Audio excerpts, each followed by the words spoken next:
Now, the NEP, as I mentioned, has been billed as once-in-a-generation reform. And from your perspective, what is the single biggest transformative thing that you think it brings to Indian education? Or do you agree with the NEP itself? Good evening, everybody. I'm so happy India Today has given a very good platform today for the discussion about NEP versus ACP. Thank you, Changappa. And thank you, Madhu Anna, because he said, just call me Madhu Anna. So that is the brotherlyhood we are enjoying here on this. So if you talk about, let me talk about ACP, because if I talk about ACP, automatically you will know about what NEP fails to talk about our education systems. So the SCP, we formed having the foundation, the inclusivity, to make the children future ready, the equitable. So everything is there, and we formed this SCP based on the culture, based on the linguistic, based on the social heritage, or based on the social justice. Everything is there in the SCP. But the NEP, I don't know whether they planned or not, but everywhere we can see the omission of what are the things like I told here. So basically, mostly people used to say this NEP and ACP are almost aligned together, looks like similar, but I won't agree that. Because NEP and ACP may have the heading as a similar heading. So for example, NEP will talk about language policy, where ACP talks about the language policy, but content is different.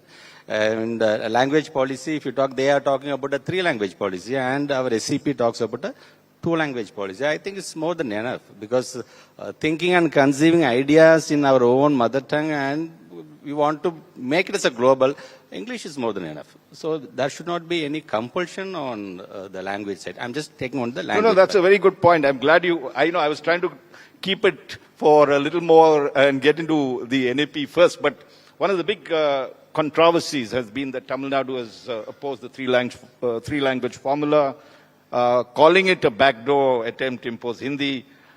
Can you just explain your concerns? You said you're an SCP. What are your big concerns with this 3-language policy? And then I'll come to you, Madhu. Okay, the 3-language policy, I will make a statement like this. 2-language policy done excellently beats 3-language done poorly. See, already we are students, they are globally excelling with this Tamil and English. As we all know, we are creating global citizens rooted in their culture. And we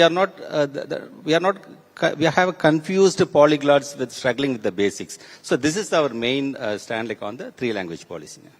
Okay.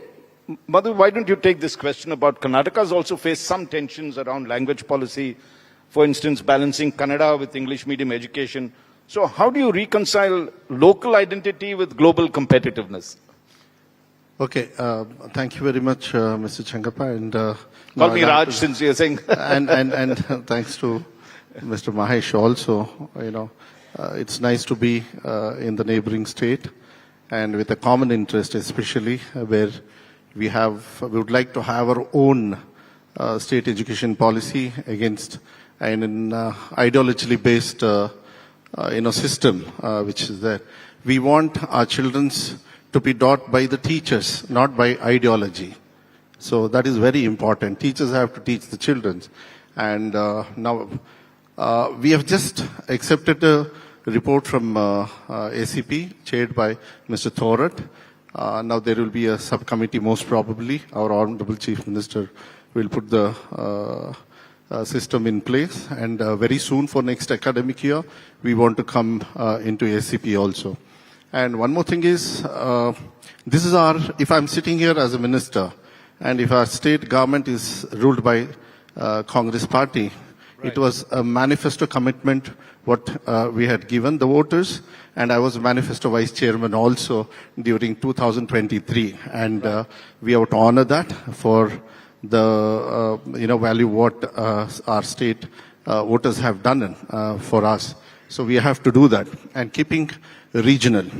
And the first thing, because I'll not go more into differences because it's common between Tamil Nadu and Karnataka also.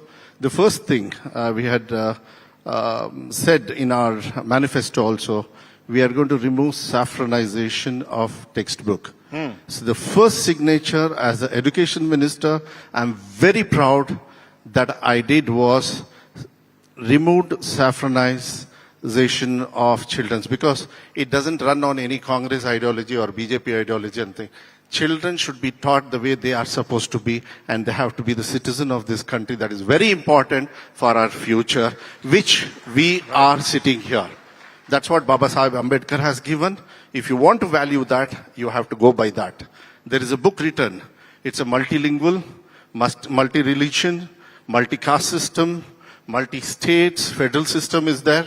But one thing doesn't have a boundary is education. So don't, mix that with other things. So that's what we are running. That's what our Chief Minister has given. And I think it's very straight. I don't have to go beat around the bush. We are sitting here because we have said that we are going to do this, and that's what. And we'll have our own SEP, and that's what we are going to do. And it will be in favor of children's only for their future, not in favor of any parties.